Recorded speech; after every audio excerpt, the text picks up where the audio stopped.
Donc, bonjour à tous, merci d'être présents donc, à cette keynote sur l'open banking. Donc, je me présente, je m'appelle Eric Dattei, je suis architecte chez OnePoint. Et donc, je vais vous présenter un petit peu, donc, faire un bilan des évolutions au niveau de l'open banking, donc au niveau européen, les tendances et les enjeux. Donc, un bref historique sur l'évolution des différents moyens d'accès aux services de paiement et aux services bancaires en général. Donc, initialement, nous avions donc les banques traditionnelles, que l'on a toujours d'ailleurs, qui proposaient donc des accès aux services bancaires classiques, donc tenue de compte, crédit, épargne, données finances, uniquement globalement de manière physique par le biais des agences. Donc, on a eu ensuite une évolution. On a eu ensuite une première évolution avec l'apparition des banques en ligne qui ont proposé des services similaires, du moins de plus en plus, avec une couverture de plus en plus large, de manière dématérialisée, à savoir en s'affranchissant de l'aspect physique des agences, mais en offrant ces services donc sur principalement des interfaces de banque en ligne. Donc on a commencé à retrouver les services de tenue de compte, les services d'épargne, les services de crédit. Donc, il y a globalement tout le panel des services qui étaient proposés traditionnellement par les banques. Donc, on a ensuite vu arriver donc une première génération d'open banking avec notamment des premiers agrégateurs de paiement qui utilisaient, en dehors d'un cadre réglementaire, ce qu'on appelait du web scrapping, à savoir le fait de pouvoir récupérer les données donc, avec l'accord de leurs clients sur les différentes interfaces de banque en ligne et de manière à pouvoir les agréger. Donc avec l'apparition de la directive des services de paiement, la DSP1 puis DSP2, on a eu, je dirais, un cadre réglementaire qui s'est mis en place et notamment donc, des mécanismes qui ont été beaucoup plus sécurisés, notamment et beaucoup plus performants avec l'arrivée d'API qui ont permis d'accéder directement aux différents systèmes d'information des banques et de collecter les données uniquement sur les comptes courants, les données de paiement et les opérations dans un premier temps. Donc sur la partie agrégation. Et dans un deuxième temps, donc on a eu aussi également la possibilité d'initier des services de paiement, donc des transactions, des virements. Donc ça, c'était l'objet des DSP1, DSP2. Donc plus récemment, avec l'arrivée de la DSP3, donc on a eu un cadre qui s'est encore renforcé. Et surtout, l'année dernière, avec FIDA, on a eu une ouverture, donc un scope qui s'est étendu à d'autres types de données, notamment des données financières, pour aller vers l'open finance. Voilà un peu pour un bref historique. Donc, un focus rapide sur les principaux textes réglementaires qui supportent aujourd'hui l'open banking. Donc, en premier lieu, bien sûr, on a la directive des services de paiement, donc DSP1, DSP2 et plus récemment DSP3. On va voir juste après un peu quelles sont les nouveautés qu'apporte cette DSP3.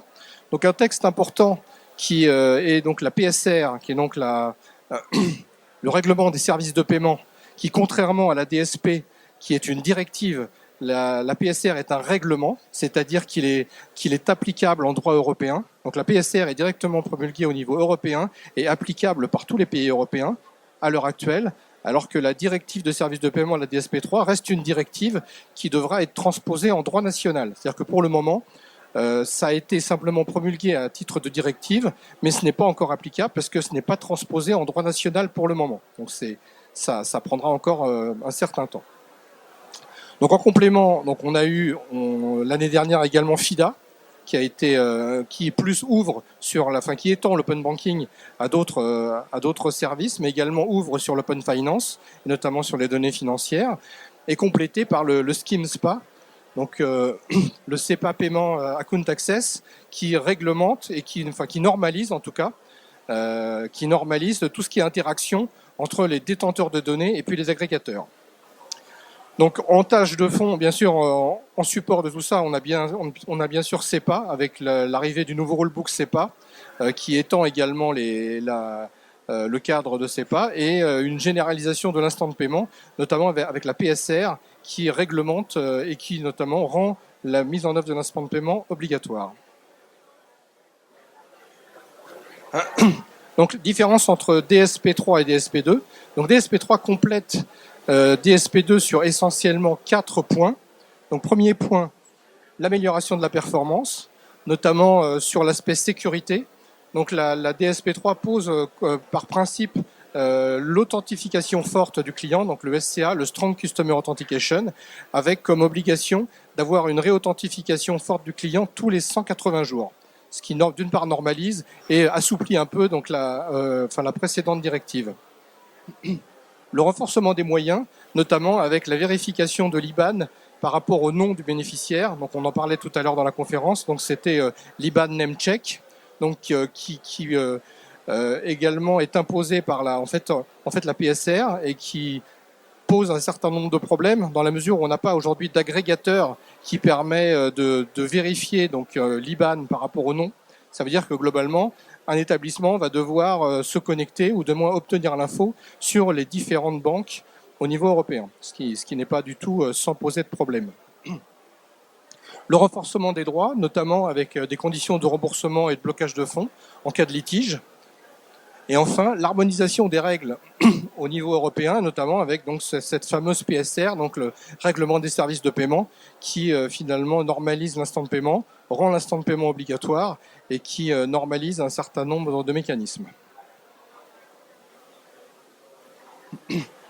Donc DSP2, on peut reconnaître que ça a été un formidable catalyseur en termes d'innovation et en termes d'ouverture du marché, et ce qui a favorisé les différents échanges entre les acteurs. Cependant, on peut, au travers un retour d'expérience qui ont été faits par 5 TPP, constater un peu certaines limitations aujourd'hui de cette directive. Donc en premier lieu, on peut constater qu'il n'y a pas de standardisation des API. Donc au niveau CEPA, on a normalisé les échanges, et on a normalisé les messages et les échanges de données. En revanche, au niveau de l'agrégation et de l'accès au compte, on n'a pas aujourd'hui de normalisation des API. Donc, ce qui a conduit, je dirais, à une certaine fragmentation du marché et une grande disparité au niveau des implémentations. Donc, on peut finalement avoir un effet immédiat dans un indicateur qui était finalement le taux d'acceptation des transactions de paiement, qui est donc sur cette étude menée par ces 5 TPP, était uniquement de 44%. Donc, on a donc 70% d'échecs. Également une grande disparité au niveau des statuts de niveau 1 et 2 qui sont les statuts d'acceptation ou d'erreur, donc en fonction notamment en cas d'erreur, qui ne sont pas du tout harmonisés, donc une grande disparité, ce qui ne permet pas de faire une analyse effectivement des causes d'échec, donc constatées dans 66% des cas. Donc l'aspect sécurité également en cause, puisque globalement, ce besoin d'authentification forte conduit à des parcours utilisateurs extrêmement complexes, ce qui est une des causes notamment de ce fort taux d'échec. D'autres constatations également sur les moyens, donc la nécessité de renforcer les moyens autour de la fraude, donc ce qui va dans le sens des nouveaux textes promulgués au niveau des DSP3, puisque DSP3, donc on a donc une partage des données de fraude qui vont être permis entre les différents acteurs. Et enfin, donc également, on peut regretter certaines lacunes en termes de contrôle, puisqu'aujourd'hui, les API n'étant pas normalisées, les implémentations restant propriétaires, il est extrêmement difficile de mettre en place des contrôles donc, sur l'implémentation et sur la mise en place du cadre réglementaire. Donc finalement, on constate que certaines banques jouent le jeu, d'autres beaucoup moins, donc dans les mises en place donc, au niveau des implémentations. Mais c'est très difficile à contrôler. Donc globalement, on voit qu'on a une certaine difficulté aujourd'hui. On parlait tout à l'instant dans la table ronde de la fragmentation du marché. Donc un des points notamment de cette fragmentation s'explique par le fait qu'on n'a pas d'harmonisation des API, qu'on n'a pas de standardisation des API. Donc on a eu un certain nombre d'initiatives qui ont été menées au niveau européen, notamment par exemple par l'Open Banking en UK, par State en France, par le Berlin Group en Allemagne, qui ont proposé des contrats d'interface normalisés qu'un certain nombre d'établissements ont utilisés, ou du moins s'en sont inspirés.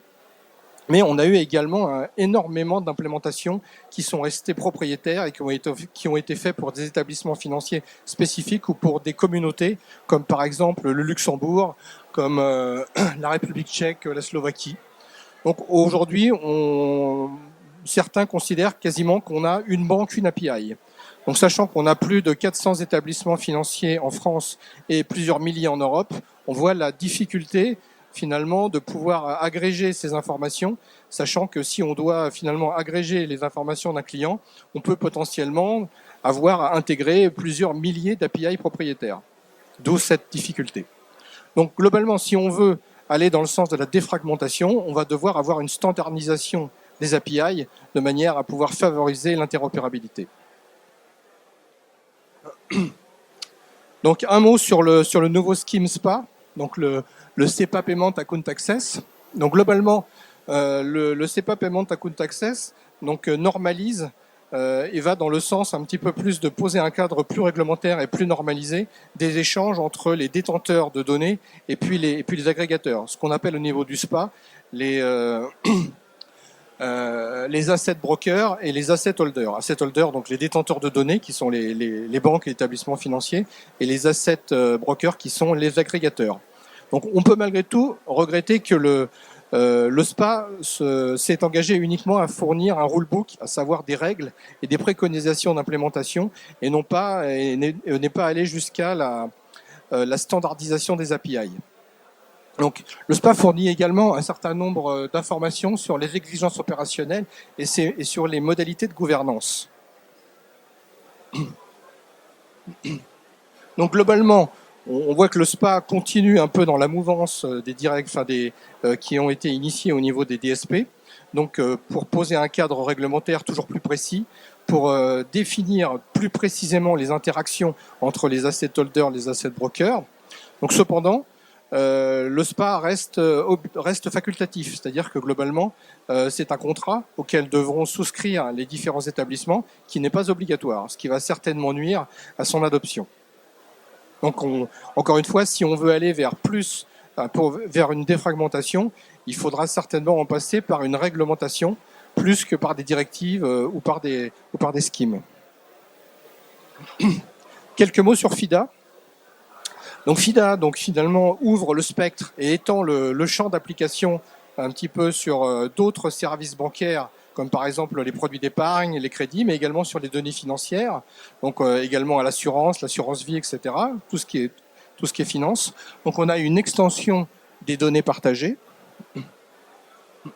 On a également une obligation, tout comme DSP, de fournir les données, à savoir qu'à partir du moment où un utilisateur donnera un mandat à un établissement, un agrégateur, de pouvoir accéder à ces données, les différents détenteurs de données auront obligation de fournir ces données, comme on l'a aujourd'hui avec DSP. Ce qui n'est pas effectivement sans contrainte majeure, surtout que le calendrier proposé par FIDA est extrêmement ambitieux. Je crois que normalement, l'objectif étant de mettre en place cette directive à échéance 18 mois ou 2 ans. Donc, ce qui est extrêmement ambitieux au regard du spectre extrêmement large de cette directive. On a également une évolution du schéma de partage et un nouveau modèle économique. Donc on a dans FIDA également la notion d'API Premium, à savoir la possibilité pour les détenteurs de données de proposer des API et de les faire rémunérer. Donc avec ce qui est dit dans la directive, une rémunération raisonnable. Donc toute l'ambiguïté réside dans le mot raisonnable. Aujourd'hui, on n'a pas d'indication précise sur globalement la fourchette en termes de rémunération que pourrait représenter ces API Premium. Malgré tout, ça représente une opportunité relativement intéressante pour les différents détenteurs de données, dans la mesure où on va pouvoir mettre en place, on va pouvoir être rémunéré. Donc pour le moment, au niveau des SP, je dirais ouvrir ces données de manière gratuite et obligatoire n'intéressait pas énormément les banques. C'est pour ça qu'il y en a un certain nombre qui n'ont pas forcément mis beaucoup de bonne volonté pour implémenter cette directive, malgré l'aspect obligatoire. À partir du moment où on est capable de monter un écosystème qui va permettre d'être facturé, on va pouvoir créer une nouvelle dynamique au niveau du marché.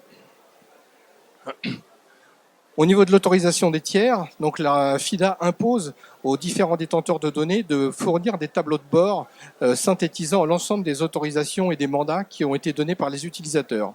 Donc ça va permettre d'avoir plus de transparence et surtout de simplifier un petit peu cette gestion des différents mandats et autorisations que chacun va donner au niveau des agrégateurs. Enfin, malgré tout, FIDA peut représenter un risque d'exclusion financière dans la mesure où l'accès à ces données relativement larges, qui sont des données d'épargne, des données crédit, des données de finance, vont permettre potentiellement d'être utilisées pour faire du scoring de crédit, pour faire des évaluations de risque, pour être utilisées au niveau de la tarification des produits d'assurance, ce qui peut représenter un certain risque pour certains profils qui sont plutôt catégorisés comme étant des mauvais clients au niveau des banques. Donc un petit, je dirais, risque à ce niveau-là qu'il faudra suivre. Enfin, en conclusion, donc malgré le fait que FIDA reste une première mouture très incomplète, effectivement, sur ce périmètre de l'open banking, de l'open finance, sur un périmètre qui est quand même très très large, on peut considérer que cette nouvelle directive va dans le bon sens, va dans le sens de toujours plus d'ouverture au niveau du marché. Donc notamment, un des points intéressants est justement le fait de donner la possibilité aux différents détenteurs de données de fournir des API premium, à savoir de facturer ces API, malgré effectivement l'incertitude sur cette fourchette. Donc une tendance sur le long terme qui, malgré tout, certainement va prendre beaucoup de temps, mais qui va dans le sens de l'ouverture du marché et donc dans la possibilité de créer des nouveaux cas d'usage avec une nouvelle valeur ajoutée. Voilà, j'en ai terminé. Je vous remercie.